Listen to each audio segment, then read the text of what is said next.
Vulani iminyango bosesifikile phela thina nentandokazi yohlelo lenu Yilungelo Lakho. It's your right. Siza kuni mathupha la mahamba phambili SABC 1 eMzansi for sure. Ithi ngikukhumbuze ke mbukeli ukuthi phela siyathanda nibe ingxenye yohlelo lethu. Nisibuze imibuzo nibeke futhi nembono yenu. Ukhumbule ingcingo zethu zethi 0117146918 or 7146919. Ungasibhalela email ku consumer@sabc.co.za. Usithole futhi kuma social media platforms enu. Mina ngingumajali Alisha sanibona.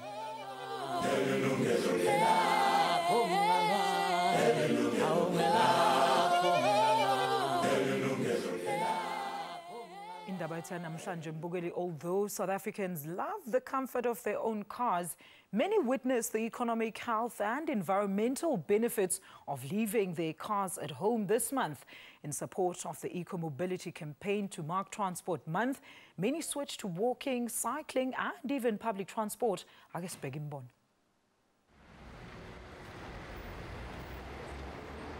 South Africa has over 10 million vehicles, enough to choke our roads and make them inefficient. Over the years, authorities realized that public transport was the solution. But not many saw the wisdom in that approach, all due to concerns about safety and convenience of our public transport system. Undaunted by such pessimism, moves to reform the country's public transport system went ahead. They saw the introduction of the rapid transit system and the promotion of cycling over car usage. Absolutely, and particularly major cities like Johannesburg, because, for example, if you look at Sandton, if people do not start to change the way they move, Sandton will become a parking lot. So it's very important for the future sustainability and productivity of Sandton as a CBD in Johannesburg. So it's a long-term solution, basically? Well, I think it's a long-term solution, but it's a solution that needs to start now. So, as you can see, if you look around here, we're already starting the legacy projects. We're creating much more capacity for people to walk as well as to cycle safely. Craig Jenkinson has been cycling to work for nearly 3 decades. I've been cycling for about 27 years. Can you believe it? I started in 1988, first year of university. I had a little mini minor which I crashed, literally second year into university, and I had to find a way to get to university, so it was purely necessity. I had to get to varsity, and so I had my old school bicycle and I started cycling 20 Ks from Brackenhurst in Alberton all the way to Wits, and I nearly died the first 2 weeks. And then I started getting fit, and since then it's turned into a passion, yeah, I cycle to commute. He encourages other South Africans to use alternative means of commuting. I know many South Africans have the same problem, that transport's expensive, or they don't have they can't afford to pay for a car, and cycling is a great way to get around and to get fit while you're doing it. It costs nothing besides buying the bicycle. If you're commuting, you don't have to buy the most expensive bicycle. Apart from the health benefits of cycling, this way of commuting also makes sense for his pockets. I think I must have saved at least 1,000, 2,000 Rand a month on fuel costs for 27 years now. So one can work that out, it's a lot of money. He's one of those who gave the city of Johannesburg thumbs up for the initiative. I think it's a great thing. I love the way they phrase and describe it as a festival, because cycling actually is a festival. It's a festival of life. There's the cyclists, if they're given an opportunity, they'll party. And I like the idea of the festival. I think it's a great way to sell the idea of cycling as fun and practical and good in so many ways. The city of Joburg has also created cycling lanes for commuters, a welcome that has been well received by some, but other motorists find it an irritation. It's a very irritating thing, and myself as a cyclist, I'm constantly riding in defensive mode, So one has to, I have to keep telling myself not to get aggressive with people that do things, break the law and put my life in danger. People parking in those cycling lanes effectively means that I have to, if I'm in the cycling lane, I have to get over those little nipples or those little bumps. And that's this with a bike, because especially if you've got a road bike with a narrow tire, it's very dangerous. Mountain bike, I can jump over those little ridges and go around. And then I have to get into the traffic. So it's more dangerous than not having cycle lanes if somebody parks in a cycle lane. I think it's a very good initiative by the city of Joburg. Traffic is a real nightmare in the mornings and the afternoons, and if they could ease traffic just a little bit by through this initiative, it would really help make things more efficient and time efficient as well for everybody who works around here and travels through here as well. Cars can be reduced, people can be able to use simple transport.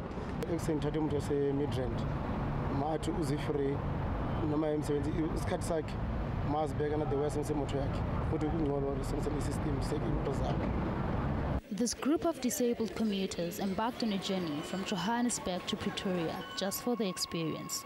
Obviously, we want integrated systems where you can drive up and cycle up and be able to move through different modes of transport with ease. And so we're very happy that this is going to happen, but they have to include all people with disabilities, all different disabilities. There's different kinds of modes of transport, and all of them have different issues. If you look at the Gautrain, I think nobody will say that the Gautrain is not safe. However, at the moment, there is a problem of capacity, particularly in the peak, and members of the public are urged to use it in the off-peak if they can, while Gautrain is looking at increasing the capacity. If you look at the Metrobus, for example, there are some new Metrobuses which are safe and green, and Metrobus is recapitalizing its fleet.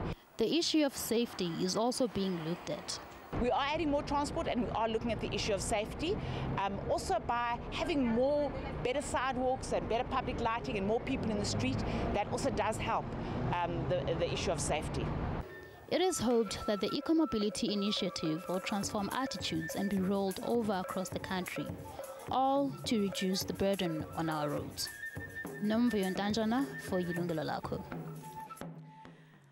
Well, to tell us more about the benefits of alternative means of commuting or reliance on our public transport system, let us extend a very warm welcome to our guest today, Masamgelo, Mr. Louis Duval, also Cape Town, Guyana, at our Sea Point Studios, Wentlangano, ye Bicelink Empowerment Network, Sibenaino Christine Walters, Yenobwe City of Johannesburg.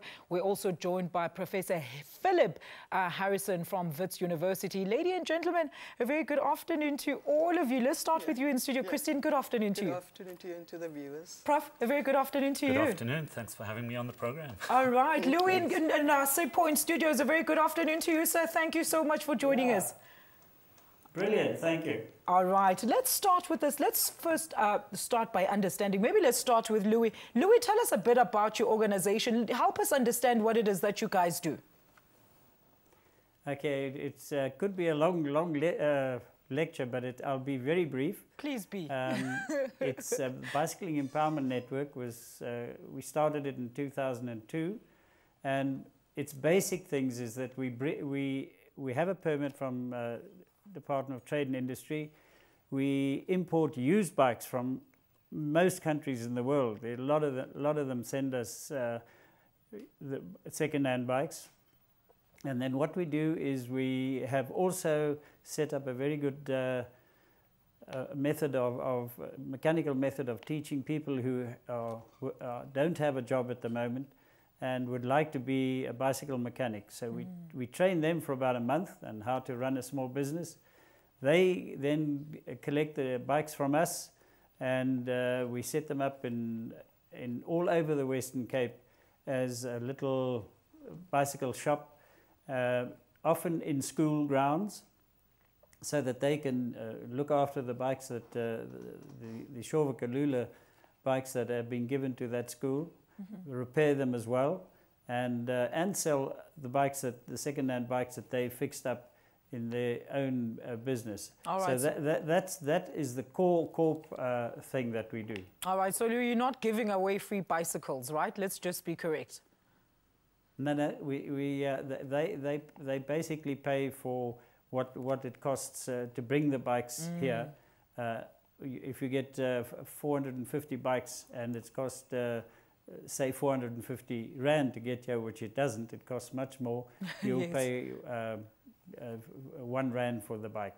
So it's just to cover the shipping cost. All right. Okay, Christine. And then they can fix and sell it for whatever they can, what people can afford. That's a great initiative. I just hope those the ones that sell are actually not ripping off the people they're selling to. Christine, you from the city of Johannesburg, tell us a bit about this initiative and what it means for the city.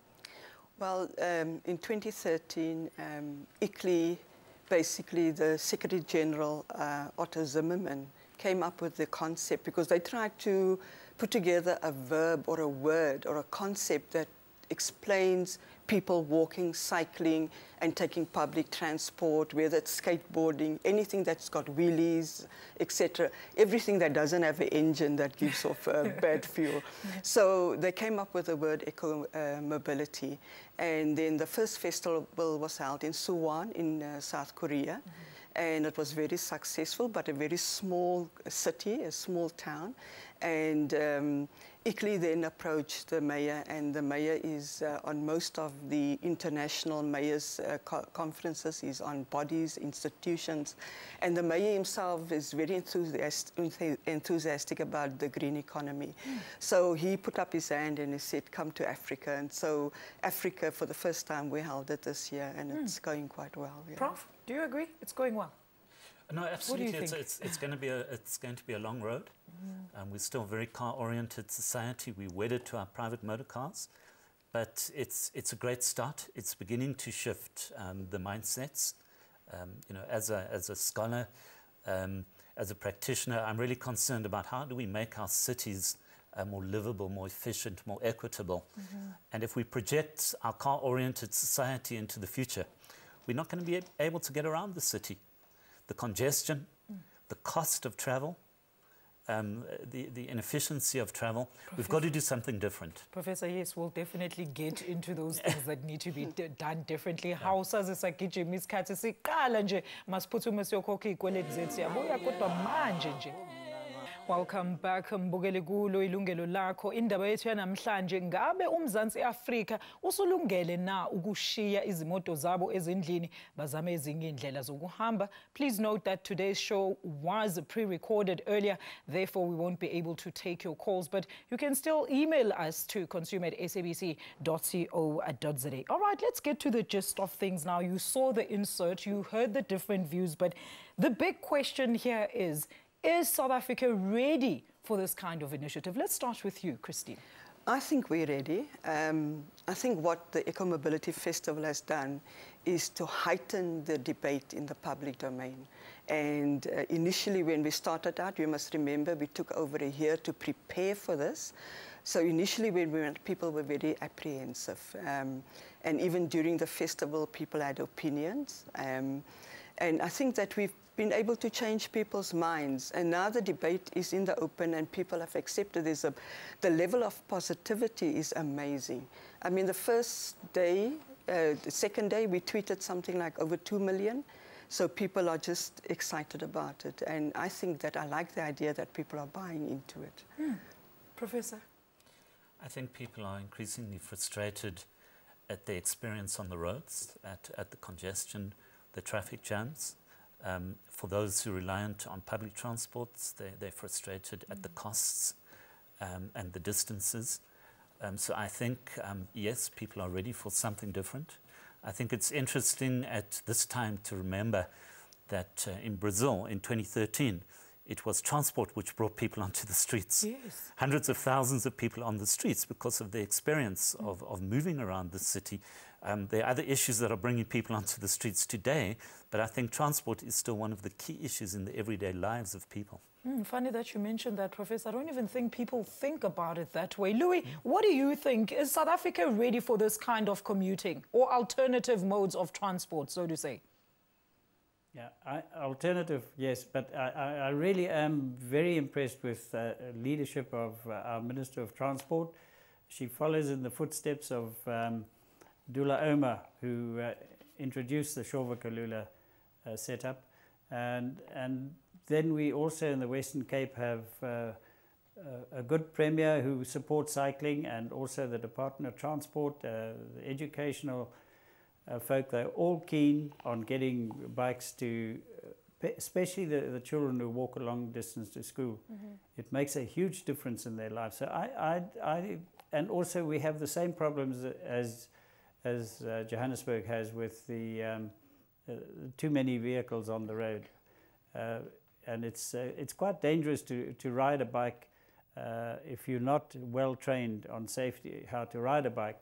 But the more we have bicycle paths installed and facilities for locking up your bike at the end of your ride, or integrating the bicycle with the use of railways and buses, so that you also have a place to, a secure place to leave your bike at that particular terminal. Those are all things that will encourage cycling, because cycling is very good for health, and it's very good for the environment, and that's why I'm 100% behind the initiatives that the eco-mobility have come up with in Johannesburg. So you've taken a little step ahead of us, and I hope we can catch up. And that's exactly what I wanted to say. I mean, Louis in Sea Point, and we're here in Johannesburg, and we've already seen the changes. I mean, right outside SABC, there's a bicycle lane that people are parking on, unfortunately. So let's dissect the current challenges that are inherent within our public transport system that a lot of people are concerned about. Let's start with you, Prof. So eco-mobility is not just about cycling. It's about a whole range of modes of travel that are more environmentally friendly than using the private motor car. And we do have multiple challenges. We have, let's start with fragmentation of our systems. In our everyday life, we want to move seamlessly from one form of transport to another. Yes. And yet our transport systems are governed by different authorities. That's true. The buses, the trains, the Gautrain, the regulation of the taxi industry.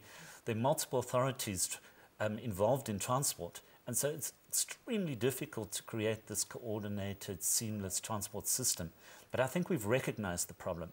But there's a lot that we have to do institutionally to bring it all together, make it work in a really coordinated way. Do you think people are going to buy this idea? I mean, you did mention that you had 2 million turn out for the first conference there, Christine. Yeah, no, they were twitting. Oh, but okay. no, I think that, you know, we're starting with simple things. Like, for example, really from the transport department, from the city, we're basically saying the bus stop is not a bus stop anymore.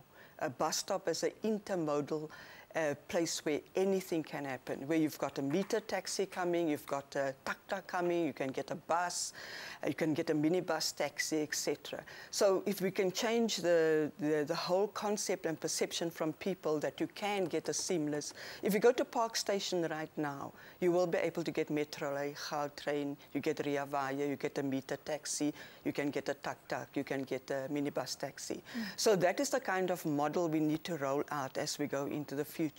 And then we would have to add all the healthy issues around it, like walking and cycling, having wide... If you look at eco-mobility, the whole issue around widening the sidewalk for people to walk more comfortably and safer. And then, of course, the cycling lane, etc. We've done it in Orlando, we're doing it in Kalfontein, we're doing it in Orange Farm. So the whole issue around the legacy, and then, of course, in Sandton, we've got the whole public loop around it that will stay.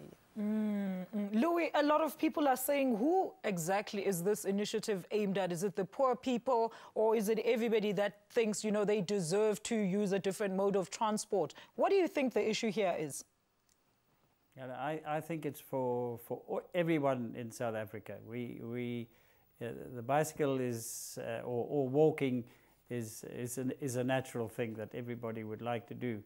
And fair enough, some people are not cyclists, that's okay, but if they have good public transport, that has to happen as well.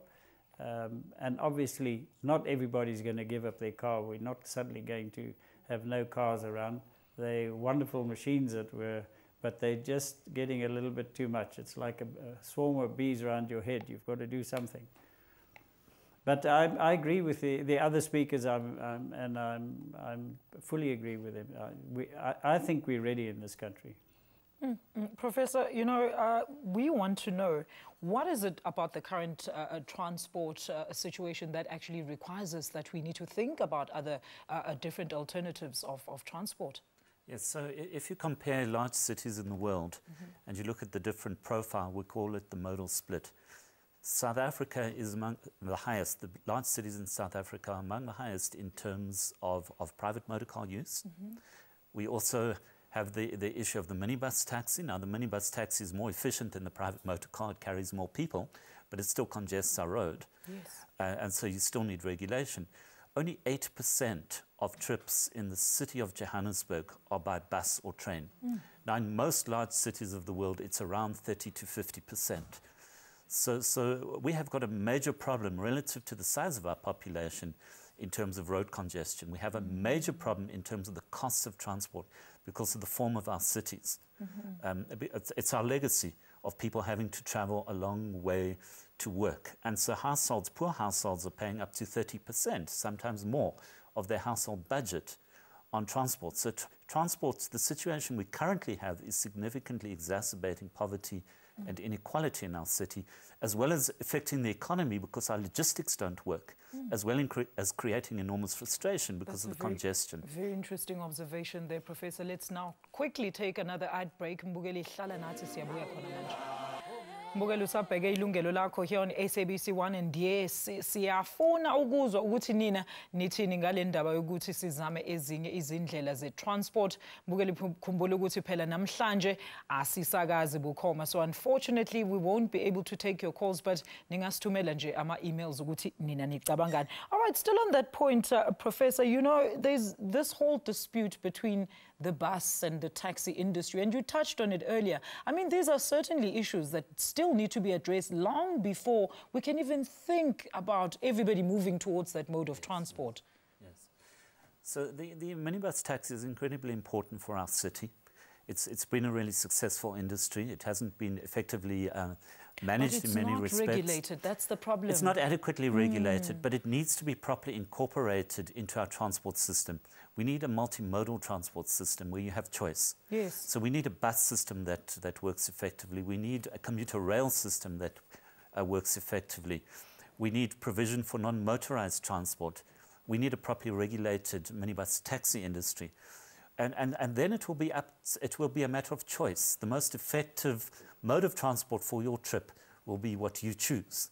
Currently, we don't have the choice. We don't have the options. We're forced to either use our private motor car because we don't have the option of public transport, or we're forced to use the minibus taxi because there isn't an effective a bus or rail system. So it's a matter of choice and leaving it to people to make ethical and other choices and practical choices in their everyday lives. Look, Christine, I mean, most car drivers bought their private cars because they wanted to move away from the mythical public transport issues. I mean, and it's also a status thing. A lot of people, you know, we don't mind driving in that traffic because it's better than getting into a taxi and sitting with 4 people, and then they still don't drop you at your destination. How are we going to work around this as the city?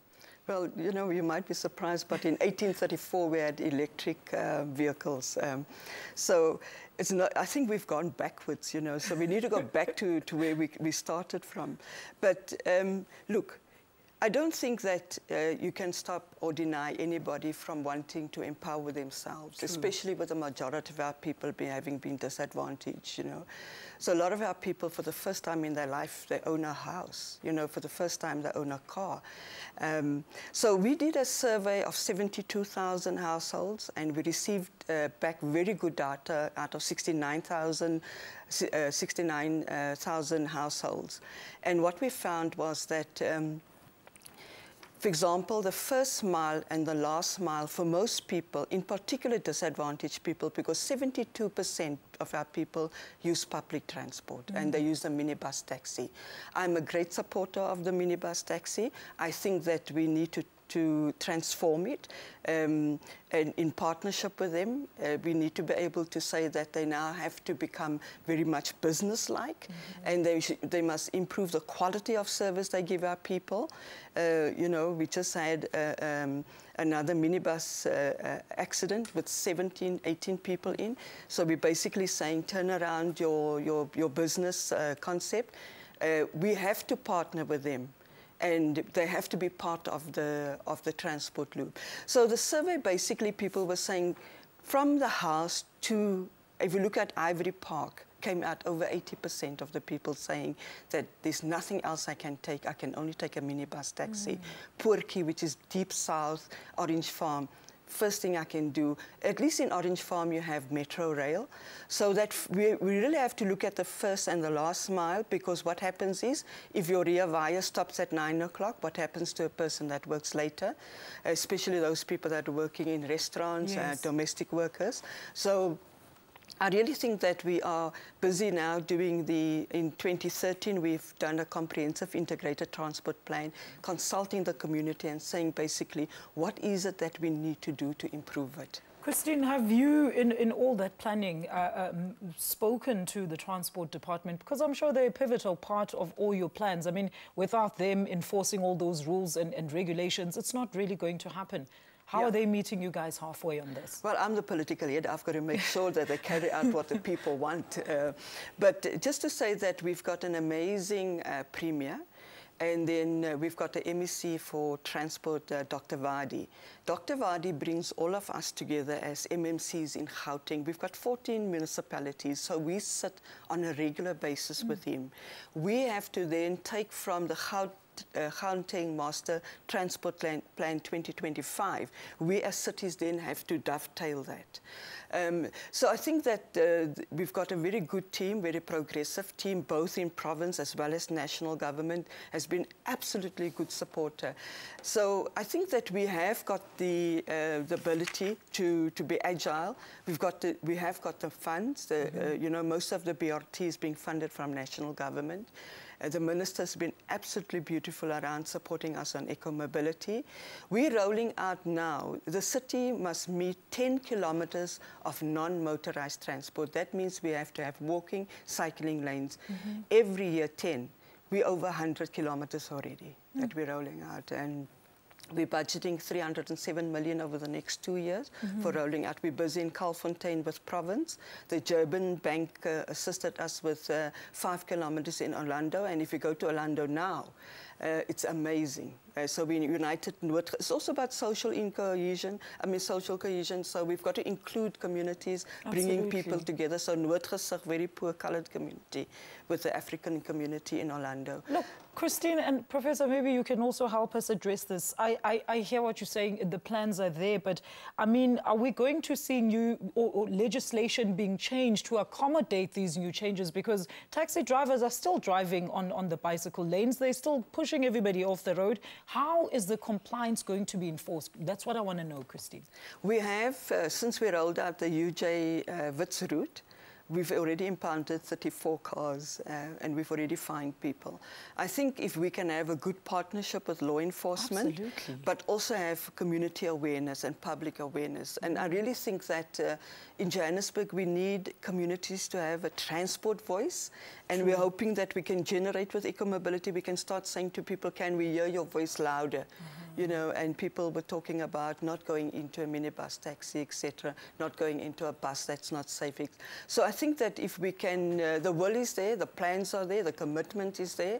So we just need to make sure that we implement and convince people that there is a different way of living. We're going to talk about years, but let's quickly take a break. And Professor, we'll start back with you. Mbugeli, it is Pindas Yilungelo Lakho. Please don't go away. We'll be back shortly after this break. Welcome back, Mbugeli. Uma ngabe uqeda ukufika phela sixoxa ngendaba ye-transport eMzansi, ngabe sesekulungele na ukushiya imoto zethu sizame amabhayisikili, amatekisi nezitimela? Let me remind you that, of course, today we will not be able to take your calls as the program is recorded. But you can still email us or catch us on our social media platforms. Professor, I want to hear your views on this. Yes, you can put in the infrastructure, and that really is important. We need the bicycle lanes. And you can legislate, and we need to do that, and we also need to enforce if we have legislation. But the more difficult thing is to shift values and attitudes, is behavior change. And that is a real challenge, and that is why I think Eco-Mobility Month was really important, because it raises awareness. Even the slogan, "You're not in the traffic, you're part of the traffic," or "You are the traffic." That's a great slogan. So it begins to shift awareness. I think leadership is critical. So we have a mayor who's on the bicycle, not just for Eco-Mobility Month. He's often on the bicycle, goes to work in public transport. I mean, that's really important. That's really impressive. But we need a deep-rooted change in society. And one of the big issues is the issue of equality on our streets. So if you're driving a motor car, you think you're much more important often than the person who's walking or cycling. 30% of our population walk. It's a very significant. There is eco-mobility already there. People are walking, not out of choice, but they're walking. And they need to be provided for, and we need to respect them. And these are the shifts in attitude that need to take place, and we just have to work hard at it. This sort of program is important. Absolutely. And as we just have to constantly work at it. All right. Professor, thank you for that. Let's go back to Louis. Louis, now, speaking of awareness, everybody's saying that, there needs to be more. And you mentioned earlier on initiatives of encouraging such. I'm wearing heels to work. How are you going to encourage me to ride a bicycle and, come to work feeling fresh? I mean, these are the things that we also still need to think about, Louis. Fair enough. You don't just ride a bike and it's all hunky-dory. Yes, it's hot also. But an important thing is whenever new facilities are provided for cycling or for pedestrians, it's terribly important that when it's opened, the new little system, be it 5 kilometers or 1 kilometer, one has to have traffic officers there, the city or the authority must make an effort so that you guide people as to where to ride. Because what happens here in Cape Town, we've learned that if you don't do that and show people how they must behave on this new facility, you find wrong way riding on bikes. You have people walking in the bicycle lane instead of on a new sidewalk. All those little things help a lot. And what the city have also done here is, because a bicycle, once you acquire that, second hand or not, you still have to wear a helmet because that's in the law. So they have actually bought a lot of helmets, and we assist them in any cyclist who comes past you. You stop him and you just say, "Hey, you haven't got a helmet, you must wear it, because if you fall, you're going to get really hurt." So they get free helmets, and that helps a lot. It's not a huge amount of money for a city to put that type of treatment into the system. I think that also when I was still consulting engineering, we put showers into our offices, and that made a big difference. The staff could ride to work, they could have some fresh clothing if they wanted, if they had been a very hot day and they had sweated a bit, and they could could go to the showers and freshen up. All right. I think that's quite a good thing to do. It means a little more expense for the firm or the owner of the building, but it definitely encourages people to ride. Certainly. Well, we're still going to take showers after that ride and reapply our makeup, Christine. But I want to know, what about the rest of the country? Is this going to be a national model? Because, yes, we talk about Sea Point and we talk about Gauteng. We've already seen those changes in Gauteng. I haven't seen much in Durban. Yeah. No, surprisingly, you're looking at the wrong place. I've just come from Durban, and I'm amazed at Mayor Kumalo, what he's done there. If you look at the beachfront, they've got over 10 kilometers of wide space paved out for cycling, walking, wheelies, skateboarding. I was there just... Christine, that's for the beach. But they have to have those there. No, but I think it's a good start, because that is where the bulk of your people go. So that is unique to Durban. And I think they can, I think we're ready. I think the lesson learned from Suwan, having eco-mobility in Suwan, the mayor, when he was here for the first week, and I spent a lot of time with him. He said now the challenge for him is to see how they roll it out in the rest of his city. And we had a mayor from Wakatobi, from Indonesia. We had something like 11 mayors here from different countries. And the mayor from Wakatobi, he has the coral reef that he's got to protect. So he's only got a small percentage of road. So one of the presentations and the dialogues we had was about him having to save the coral reef, his fish. You know, and I said, I wish it could be that mayor. But it's about, you know, it's about people changing, like Prof says, your behavior change. And also this whole issue of climate change. We're going to COP21. And in South Africa, in Africa, there was a declaration signed by 3 continents. And that declaration is going to be read out at COP21 in Paris in December by our own mayor. So Africa will have its voice there through South Africa in the city of Johannesburg. So I think it's more than, it's really becoming a moral issue. One of the experts we had came from the International Climate Change Institute, and he indicated and he showed us the icebergs. And some of the icebergs were actually black. That means that those rays are not hitting back out. It's staying. So we really have to think about what we're doing. The hole in the ozone is getting bigger, Prof. Yeah. Give us your views, Professor. No, I think we need to make eco-mobility, it needs to become a social movement. I think so. There's some very progressive people in government, such as Christine and the mayor, but you know, we can't depend on government. We can't depend on individuals. There needs to be constant pressure from society around changing the way in which we move. So whoever is in power, whoever's the mayor or the MMC, that pressure's there, pushing us forward. And so I think it's really important that we're talking about a social movement around eco-mobility. But even as we build the social movement, there are things that government has to do. And resolving this fragmentation in the transport system is really critical. Professor, people mustn't mistake your social movement for a gathering of protests against the proposed transport measures. Not against the MMC, but it may help. All right, let's leave it there. Let's very quickly take our final commercial ad break. Welcome to our final segment. It is before time. But now, Louis, I just want to understand, you know, for consumers, please help us understand what benefits are there inherent for the consumers. Does this make sense for South African consumers, especially at such a critical time in our economy? I think a bicycle can help a lot. There are different things you can use for a bicycle. It's not just your transport. You can put carriers on the back. We've made some small trailers that you can go shopping, where you can put your child in the back, and those sort of things. And it's amazing. People also go and collect from Pick and Pays and Woolworths. In the back, on the back of their bikes, they have a trailer, as I said, or a big carrier, and the food that's not sold, and they deliver them to people who desperately need food. All that can be done on bicycle. A bicycle is not, if one goes to Uganda or Kenya, but especially Uganda, you'll see how the bicycle is part of society.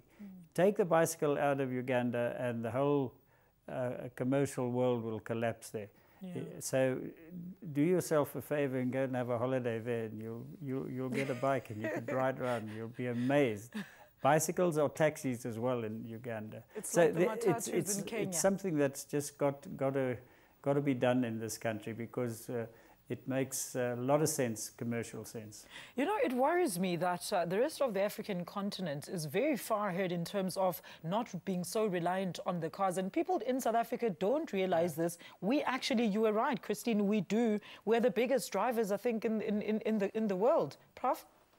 Yes, possibly.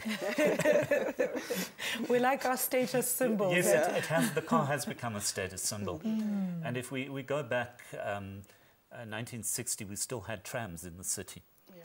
So in a sense, Christine's correct. We've gone backwards in a way because we dismantled the tram system. And if we go back even further to the 1930s, cycling was really part of life in Johannesburg.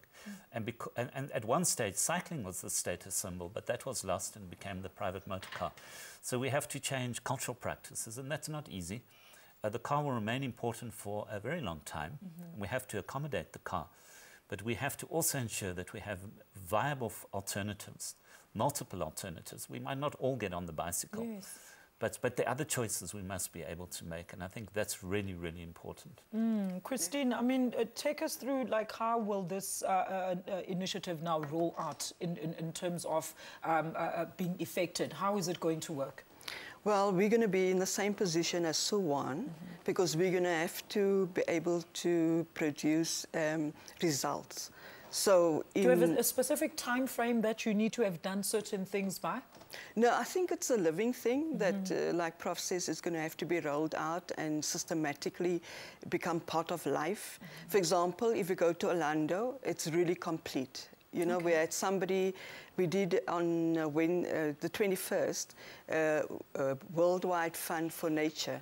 We went on an amazing race, and we were over 50 people, both organizers and teams, and we went right through the city and by using transport, different modes of public transport.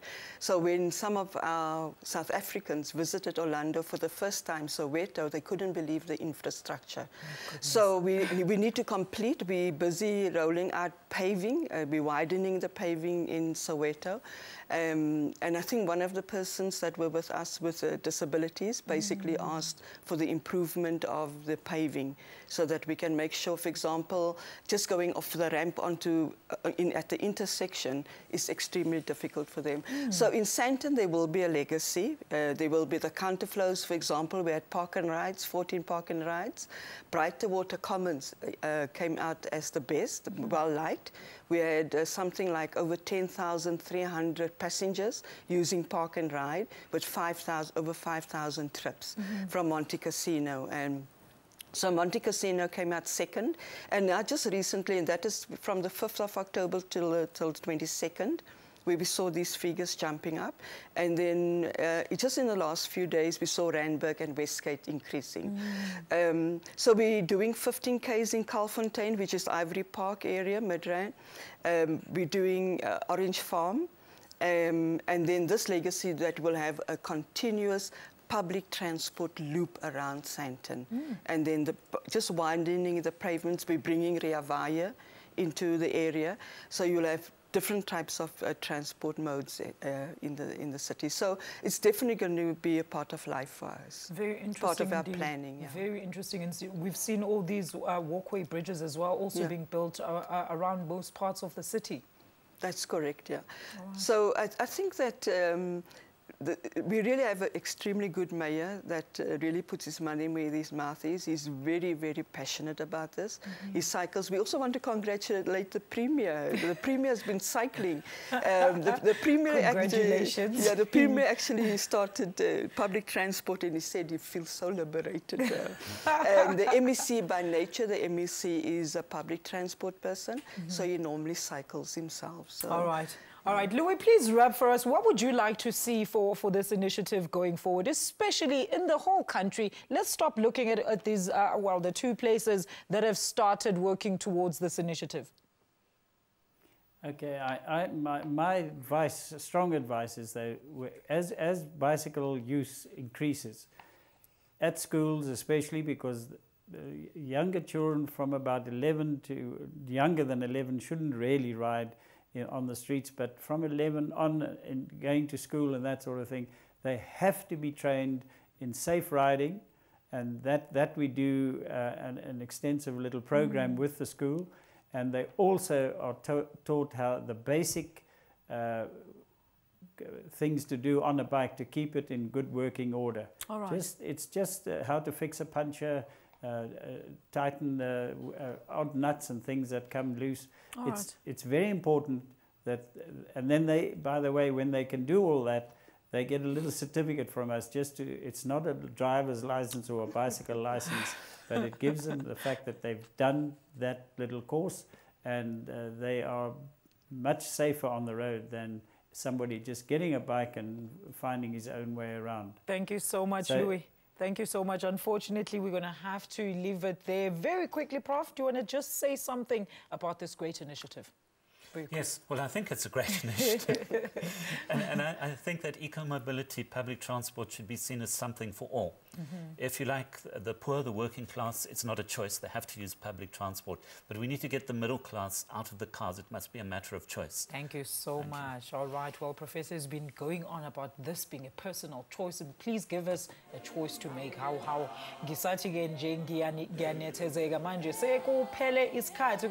let me thank my studio guests for making time to be with us namhlanje.